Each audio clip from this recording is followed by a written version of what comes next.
Andy and Chase. We're at the Andy Scott School of Golf here at Par for Fitness. We want to talk a little bit about practice rounds and yardage book strategies. I see a lot of misinformation out there on how to prepare, and I've seen the good players and how they do it versus a lot of the amateurs or new players to the competition. So let's start off with practice rounds. You're getting ready, you want to learn the golf course, you've never played it before. What are some of your highlights to getting to know the course better, and how do you go about your process of learning the course and preparing for the next round? Yeah, so Andy, I'm a very simple guy and a very black and white guy.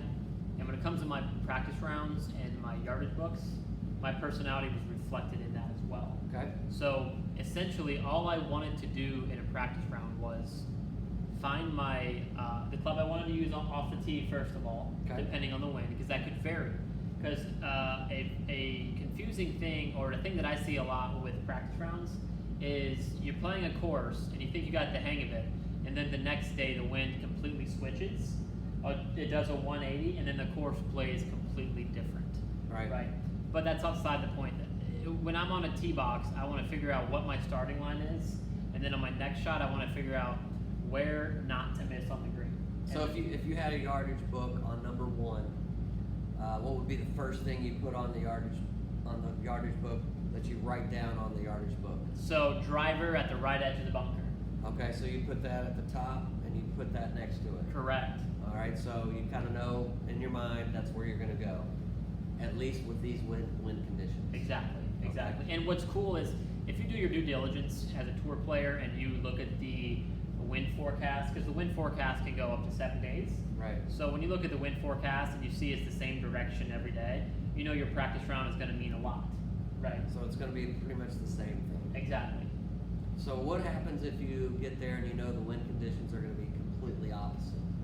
Would you go through that practice round a little bit differently? Would you spend more time chipping and pitching around the greens, or just get to know the course and not really hit a lot of shots? So I would get more so my yardages down. Okay. So if that bunker is 280 yards away and it's straight downwind during the practice round, I'll probably hit a 3-wood. Okay. But if it's straight into the wind during the first round, I'll probably know during the practice round that I'm going to be hitting a driver. And you put that down on your yardage Absolutely, I would. book. Okay, so another question I have: when you're learning a new golf course, do you try to keep track of your score? Absolutely not. I hate playing a practice round for score because it creates an expectation, and the golf course during the real round in the tournament could play completely different. It could be a lot windier. The greens could be a lot firmer. The pins are always in a tougher spot during the tournament round. So if you shoot a really good score during the practice round and you're not playing as well during the tournament round, you might get a little bit down on yourself, whereas everybody else is playing the same course, and sometimes that's easy to forget, and they could be having higher scores as well. I like that. I see too many players trying to keep track of what they shoot instead of learning the golf course. Right.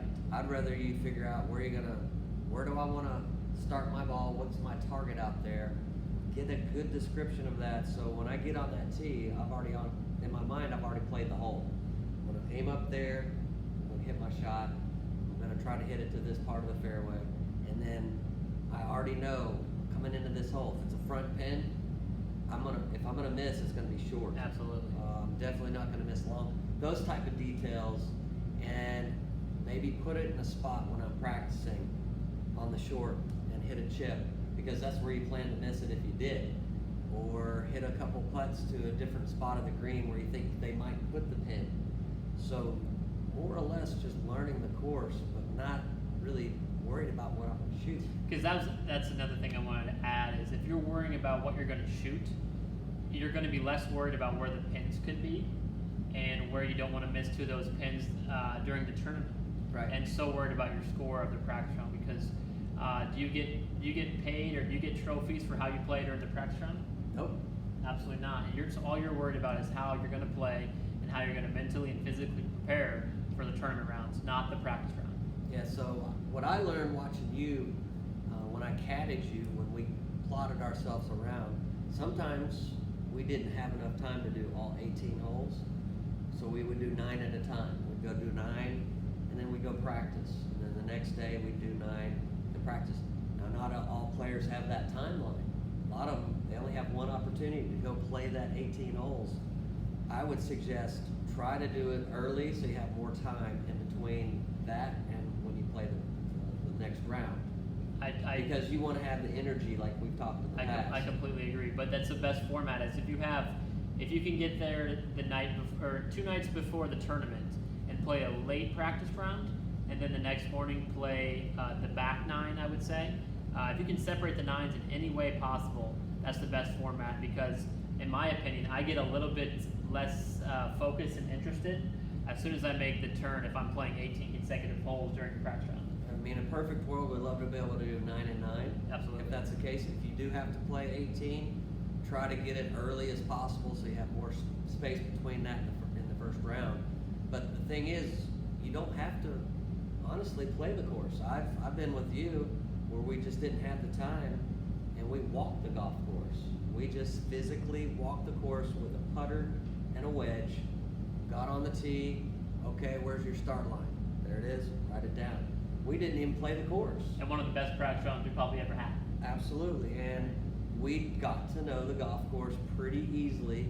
If you use your rangefinder, you can find out how far everything is, jot it down.